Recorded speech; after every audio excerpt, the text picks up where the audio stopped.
한국신용평가는 2026년 7월부터 매크로 크레딧 토크를 유튜브와 홈페이지에 제공합니다. 거시경제와 금융시장을 신용분석과 연계해서 보는 채널로 신용평가와 채권시장이 낯선 구독자분들께도 재미있고 유익하게 다가가겠습니다. 안녕하세요. 매크로 크레딧 톡 시작하겠습니다. 저는 진행을 맡은 한국신용평가 대외전략실장 오윤아입니다. 앞으로 잘 부탁드리겠습니다.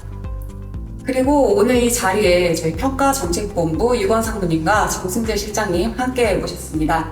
안녕하세요. 네, 안녕하세요. 네, 그러면 오늘은 저희 최근에 시장에서 가장 헷갈리는 이야기부터 한번 시작을 해보려고 합니다. 요새 주식시장 굉장히 좋죠. 그리고 반도체도 정말 좋은데 그러다 보니까 경제성장률 전망도 올라온 것 같더라고요. 그런데 신용평가사에서는 아직도 이제 긴장을 늦추면 안 된다라고 얘기를 하고 있는데 이 좋아 보이는 경제지표 뒤에 숨어있는 신용시장의 리스크에 대해서 오늘은 한번 짚어보도록 하겠습니다. 첫 번째 질문입니다. 작년부터 이어진 미국의 관세 이슈나 그리고 최근에 미국과 이란의 전쟁 이런 것들을 겪으면서 우리 한국 경제에 대해서 사실 시장에서 우려의 시각이 참 많았잖아요. 그런데 지금 보면은 상반기에 상당히 견조한 상승 흐름을 이어가고 있는 것 같은데 여기에 대해서 유건상님 어떻게 보고 계신지 이 한국 경제 정말 좋은 게 맞나요? 네, 좋은 게 맞습니다. 연초 우려와는 달리 한국 경제는 상당히 강한 모습을 보여주고 있습니다. 대부분 시청자분들께서 아시듯이 반도체 수출이 한국 경제의 성장을 견인하고 있습니다. 다시 말하면 올해 어떤 견조한 성장의 핵심 요인은 수출 증가이고 그 반도체 수출이 그 수출 증가에 상당 부분을 기여하고 있다. 이렇게 말씀드릴 수 있겠습니다. 그러면 결국 반도체가 우리 한국 경제를 먹여 살리고 있다. 이렇게 보면 되나요? 약간 과장하면 그럴 것 같습니다. 잠깐 숫자로 말씀을 드리면 1분기 경제 성장률이 전년 동기 대비 3.8% 성장을 했습니다. 그리고 5월까지 수출 증가율을 살펴보면 전년 동기 대비 43% 증가를 했는데요. 특히 반도체 수출 증가율은 153%였습니다. 2025년 기준 우리 수출 중에 반도체 비중이 약 한 24.5% 정도 차지를 하고 있는데요. 이걸 가지고 역산을 해보면 지금 5월까지 이루어진 수출 증가의 약 87%가 반도체 수출에서 기여를 했다. 이렇게 볼 수 있겠습니다.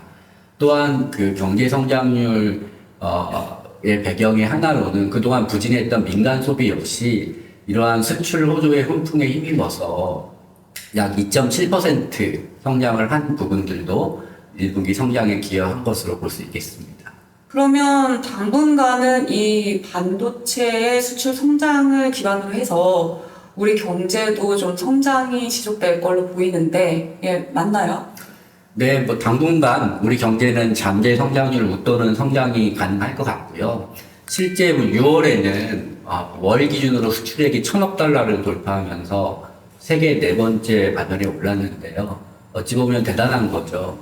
다만 이렇게 반도체 수출이 왜 이렇게 급증했는지 그리고 이게 앞으로 얼마나 지속이 될지 이 부분이 좀 관건이 될 것 같습니다.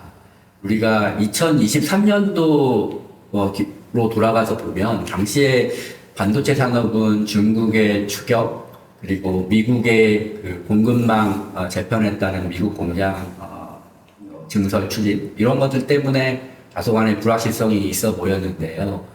지금은 그때와는 상황이 완전 다르게 AI 고사양 칩 수요의 급증으로 인해서 칩 가격이 급등했고 그로 인해서 반도체 산업이 초호황 국면을 지금 누리고 있는 상황입니다. 방금 이제 초호황 국면이라고 네. 말씀을 하셨는데 이 좋은 시절이 과연 얼마나 더 이어질지 사실 굉장히 많은 분들이 이 부분을 궁금해할 것 같아서요. 네, 저희 내부적으로 반도체 산업 애널리스트에 따르면 이런 호황 국면이 향후 한 2, 3년간 지속될 것으로 보고 있는데요.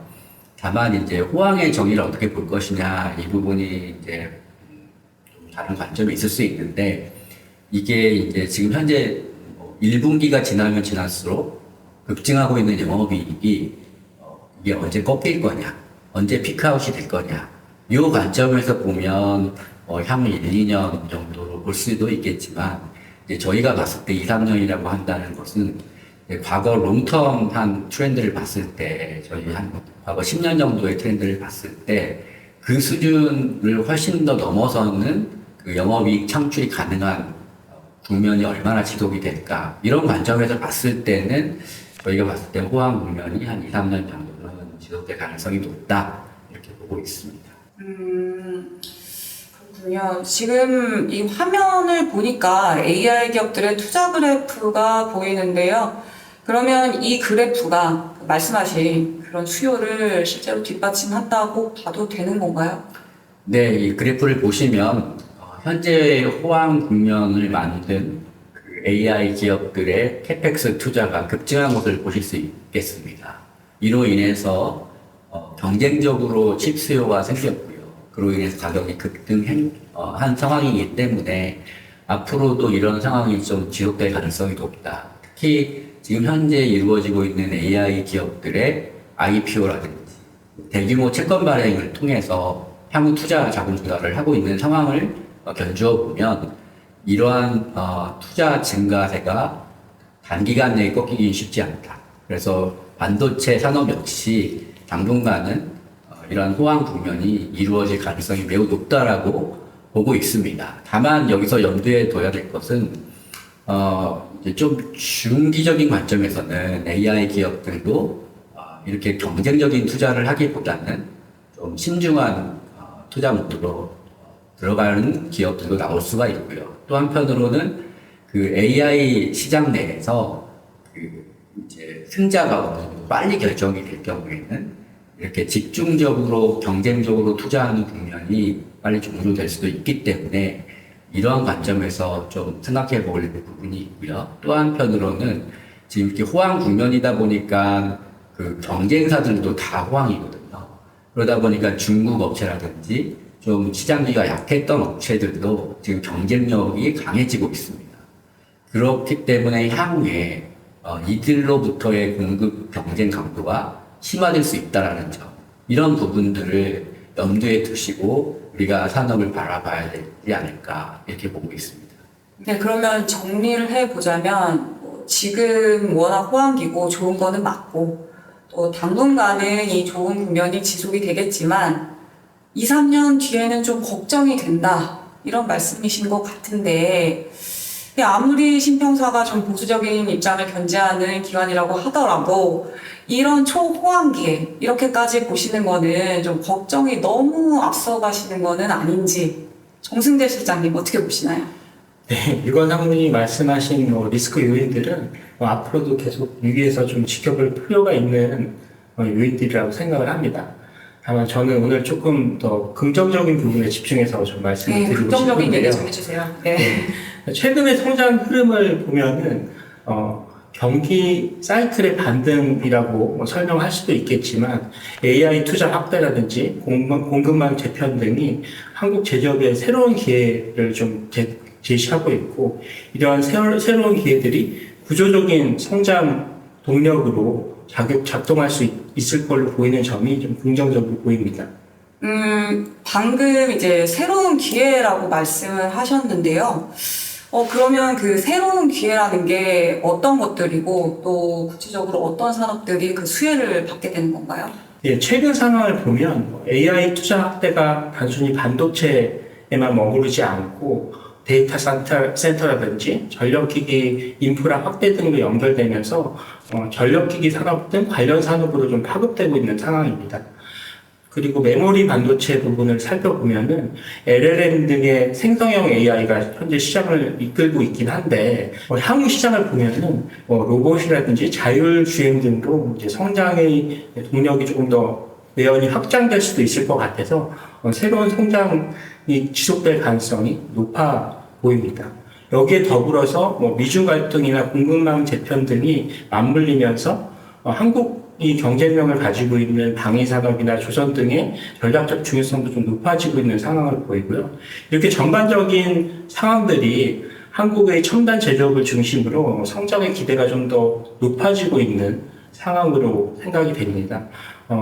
예를 들어서 글로벌 IB나 OECD 같은 국제기구들도 1년 전에는 한국의 경제 성장률 전망을 1% 후반 정도로 생각을 했는데 최근에는 일제히 2% 중간 수준으로 좀 상향 제시를 한 상황입니다. 맞습니다. 저도 정승재 실장님처럼 이러한 긍정적 시나리오 가능성이 높다 이렇게 보고 있습니다. 근데 제가 앞서 말씀드린 그런 좀 보수적인 그런 부분들은 좀 위험관리 차원에서 우리가 염두에 둬야 될 부분이다라고 이해를 하시면 될 것 같습니다. 예, 그러면 이번에 두 번째 질문 이어가 보도록 하겠습니다. 지금까지는 우리가 이제 산업 측면에서 이 성장의 지속 가능성에 대해서 얘기를 해봤는데요. 경제 지표들이 굉장히 좋은 거는 잘 알겠습니다. 근데 이 경제 지표가 좋다고 해서 이 실물 경제나 금융시장이 과연 정말 괜찮은 거냐, 우려할 만한 부분은 없는 건지 뭐 말씀해 주시면 좋을 것 같아요. 예. 네, 좋은 경제 지표가 확인되고 있는 점은 분명히 긍정적인 요인이라고 생각이 됩니다. 하지만 신용시장 관점에서는 금리라든지 조달 환경 등 그 이면에 있는 부분도 같이 좀 살펴볼 필요가 있는데요. 경기가 빠르게 회복이 되면 수요가 그만큼 늘고 늘어난 수요는 물가 상승의 압력 요인으로 작용을 할 수가 있습니다. 여기에 더불어서 그 상반기에 전쟁 이슈가 크게 불거졌는데 최근에는 해당 이슈가 좀 완화된 측면이 있긴 하지만 에너지 공급 측면에서는 여전히 잠재적인 불안이 도사리고 있습니다. 이러한 물가 상승 압력을 감안을 해보면 통화 정책에서도 긴축으로 전환될 가능성도 좀 높아 보이는 상황이고요. 일례로 최근에 국고채 3년물, 회사채 국고채 3년물 금리를 살펴보면은 1년 전 대비 한 100bp 정도 상승을 했습니다. 시장에서는 이런 물가 상승 압력을 미리 선반영하고 있는 상황으로 볼 수 있고요. 한국은행의 기준금리도 최근에는 상승할 가능성이 높다고 예측되고 있는 상황입니다. 근데 사실 뉴스를 보면은 늘 이제 중소기업이나 소상공인들 같은 경우에는 항상 힘들다고 하는데 지금 이런 상황에서 금리까지 올라가 버리면 더 힘들어지는 게 아닌가요? 네, 맞습니다. 역설적이지만 이게 지금 현재와 같은 고성장이 경제 주체들한테 균등하게 이렇게 수혜가 돌아간다면 이러한 물가라든지 금리 부담을 흡수할 수 있을 텐데 지금 현재 경제 성장이 특정 섹터 중심으로 이루어지고 있다 보니까 그렇지 못한 섹터들, 취약계층이라든지 취약 섹터들 입장에서는 금리가 상승하면서 또 물가가 상승하면서 오히려 더 힘든 상황이 전개되고 있다라고 볼 수 있겠죠. 실제로 저희 그 데이터를 보면 은행들 지금 연체율 추이를 보면 과거 10년치 트렌드를 보실 때 대기업 대출의 연체율은 지속적으로 꾸준히 낮아지고 있는 반면에 중소기업이라든지 소상공인, 가계, 그리고 신용카드 연체율은 상당히 높게 올라가고 있는 상황입니다. 이런 부분들이 현재 진행되고 있는 양극화라든지 K자형 성장의 이면의 모습이라고 볼 수 있겠습니다. 네, 그러면 정리를 한번 해보자면 현재 이 성장의 수혜는 특정 일부에만 굉장히 집중이 되어 있는 반면에 이 성장에서 소외된 대다수는 다 고통을 더 받는 상황이다, 이 말씀이신가요? 네, 그렇습니다. 이제 신용시장이나 채권시장 입장에서는 성장도 물론 중요하지만 금리 수준이라든지 건전성이 보다 중요한 요소로 작용을 할 수가 있습니다. 그런가요? 왜 그렇죠? 채권 시장에서 금리가 오르면 크게 두 가지 부분에서 부담 요인으로 작용을 하는데요. 먼저 채권 투자자 입장에서는 보유한 채권의 가격이 하락하기 때문에 손실이 확대될 수 있고요. 새로운 자금을 조달해야 되는 기업 입장에서는 신규 조달한 자금에 대해서 높은 이자를 부담해야 되기 때문에 그러한 부담이 또 증가를 할 수 있습니다. 특히 이 신용도가 낮은 기업들의 경우에는 투자자들이 더 높은 위험 보상을 요구하기 때문에 더 높은 금리를 제시해서 자금을 조달하거나 심지어는 자금 조달이 좀 어려워지는 경우들이 발생을 할 수 있습니다. 이러한 부담 요인을 잘 나타내는 지표가 크레딧 스프레드인데요. 크레딧 스프레드가 확대된다라고 하는 것은 투자자들이 채권에 대해서 더 높은 위험 프리미엄을 요구하는 상황이다, 이렇게 설명드릴 수 있는데요. 최근에 크레딧 스프레드가 상승하고 있는 상황을 보면 시장에서는 기업들의 신용 위험이 좀 더 높아져 있는 상황이다, 이렇게 보고 있다라고 해석할 수도 있을 것 같습니다. 들어보니까 좀 굉장히 힘든 상황으로 보이는데 이렇게 어려운 상황에서 우리 기업들은 지금 어떻게 대응을 하고 있나요? 먼저 우량 기업들은 보유 자금을 통해서 만기 도래하는 채권을 상환을 하거나 또는 좀 금리가 좀 더 저렴한 은행 대출로 갈아타는 행태를 보이고 있습니다. 그래서 지금 상반기에 그 만기 도래 대비 그 순발행 비율을 보시면 지금 이게 100%가 하회하고 있는데 100%를 하회하고 있는데요. 이런 현상들을 나타내는 지표라고 보여주고 있습니다. 다만 여기서 우려하는 부분은 이제 하위 등급으로 가면 갈수록 이 비율 자체가 더 낮게 나타나고 있는데요. 이 의미는 이 하위 등급 기업들 같은 경우에는 선택적으로 은행 대출을 이용하거나 현금으로 만기 도래하는 채권을 상환하지 않고 지금 실제로 그 채권 시장에서 만기 도래하는 그 대응 능력이 지금 떨어지는 것일 수도 있다라고 볼 수 있다라는 측면에서 이 부분이 저희가 우려하는 지점이고요. 저희가 제목에서 말씀드린 것처럼 채권 신용시장의 긴장감이 바로 이 지점에서 나타나고 있다고 보고 있습니다. 그러니까 유건 사모님 말씀은 그나마 좀 우량한 좋은 기업들은 싸게 대출을 받아서 그나마 이제 돈을 굴릴 수가 있는데 이 성장에서 소외된 이 여리한 기업들은 지금 이자도 높아지고 상환 압력까지 높아지다 보니까 사실상 더 힘들어지는 이런 국면이다, 이런 의미 같은데요. 예, 저 동의합니다. 좋은 기업들도 늘어나고 있지만 취약한 기업들은 조금 더 힘들어지는 국면으로 보입니다. 네, 이게 뭔가 신용시장의 진짜 특징 같네요.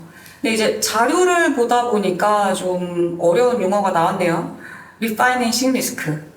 이름부터 좀 무서워 보이는데 이게 어떤 의미인지 설명 좀 부탁드리겠습니다. 네, 우리 말로 하면 이제 차환 위험이 되겠죠. 개인의 주택담보대출에 비유해서 설명을 하면 조금 더 이해하기가 쉬운데요.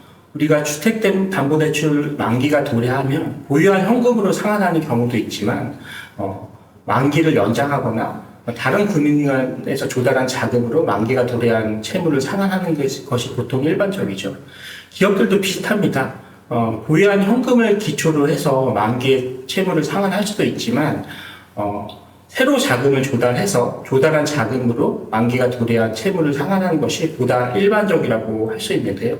근데 신용 시장이 조금 안 좋아지는 상황에서는 새로운 자금을 제때 조달하지 못할 가능성도 있고 보다 높은 금리로 조달하는 상황이 발생할 수 있고 이렇게 되면 기업의 부담이 조금 더 늘어나겠죠. 한마디로 말씀드리면 리파이낸싱 리스크라는 것은 만기가 도래한 채무를 상환하기 위해서 새로운 자금을 조달할 때 발생할 수 있는 어려움, 그걸 말하는 거라고 얘기할 수 있고요. 특히 이러한 리파이낸싱 리스크가 불거질 때 유동성 위험도 같이 확대될 수 있습니다. 듣다 보니까 부동산 PF에서 많이 듣던 얘기 같은데 맞나요? 예, 맞습니다. 네. 그리고 이 리파이낸싱 리스크는 보통 장기 회사채 시장보다는 단기 자금 조달 시장에서 먼저 나타나는 경우들이 많습니다.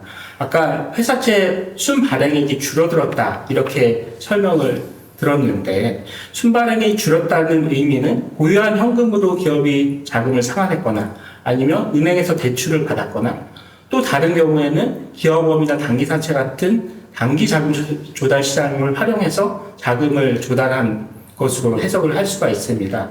특히 금리가 높아진 상황에서는 장기금리보다는 상대적으로 메리트가 있는 단기금리 시장으로 자금을 조달하고자 하는 유인이 좀 더 높아질 수 있는 상황입니다.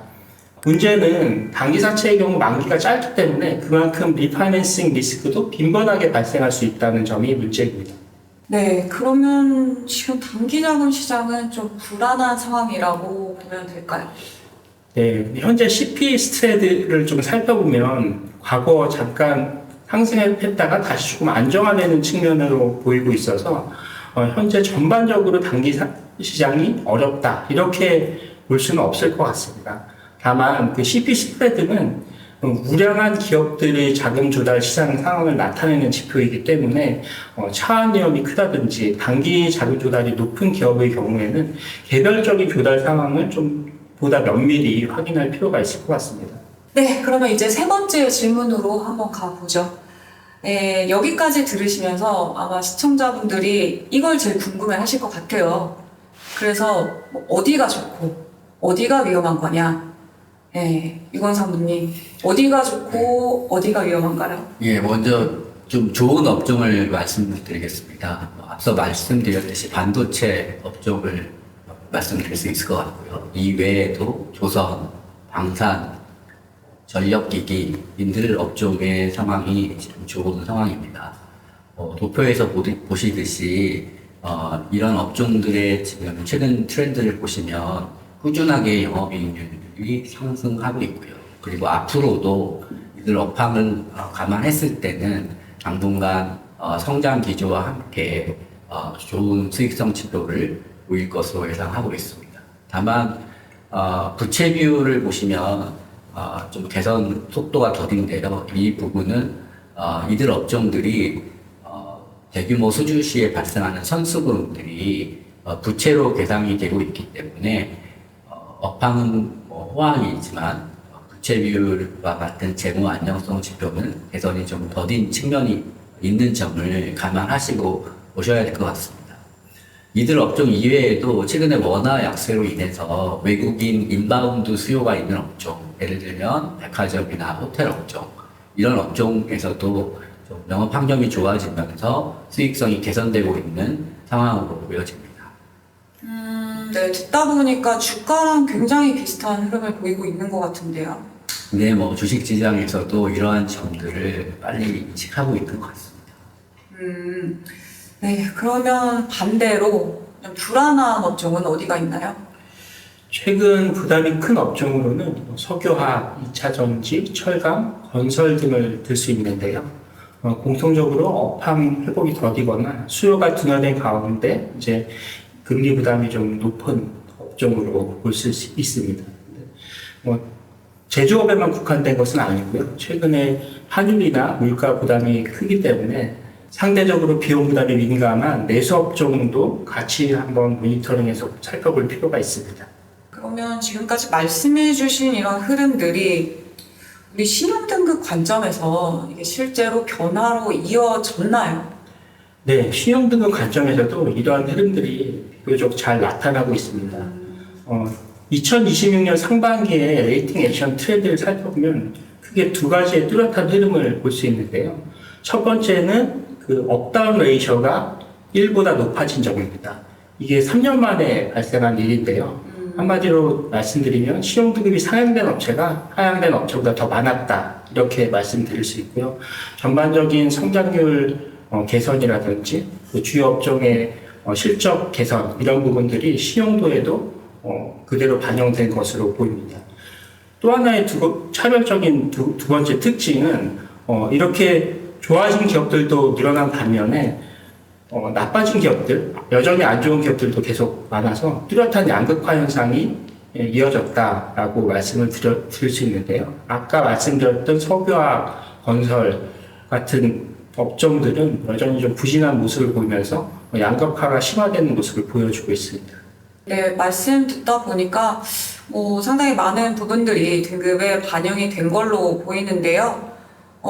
그러면 여기서 이제 사실 제일 궁금한 거죠. 하반기에는 등급 전망을 어떻게 보고 계시는지, 이 등급의 방향성, 이 부분 좀 설명을 부탁드리겠습니다. 네. 하반기 아웃룩을 보더라도 긍정적인 변화가 다소 우세하게 나타나고 있는 상황으로 보입니다. 일부 업종에서는 실적 개선이나 사업 환경 개선 요인이 등급 또는 전망에 반영되면서 부정적 방향성이 완화되거나 안정적 방향으로 이동하는 모습을 보이고 있습니다. 다만 모든 업종이 이제 개선되는 모습을 보이는 것은 아니고요. 일부 주력 업종의 회복 흐름이 신용 지표에도 반영이 되고 있지만 그 효과가 전반적으로 확산되기보다는 선별적으로 나타나는 국면이다. 이렇게 말씀드릴 수 있습니다. 네, 그렇군요. 그러면 진짜 마지막 질문 드리겠습니다. 거시경제와 이 금융시장의 관점에서 볼 때 하반기 우리 신용시장에 있어서 가장 큰 영향을 줄 변수 뭐라고 보고 계시는지 두 분 다 답변 부탁드리겠습니다. 네, 제가 먼저 말씀드리겠습니다. 오늘 세션을 정리하는 내용일 수도 있겠는데요.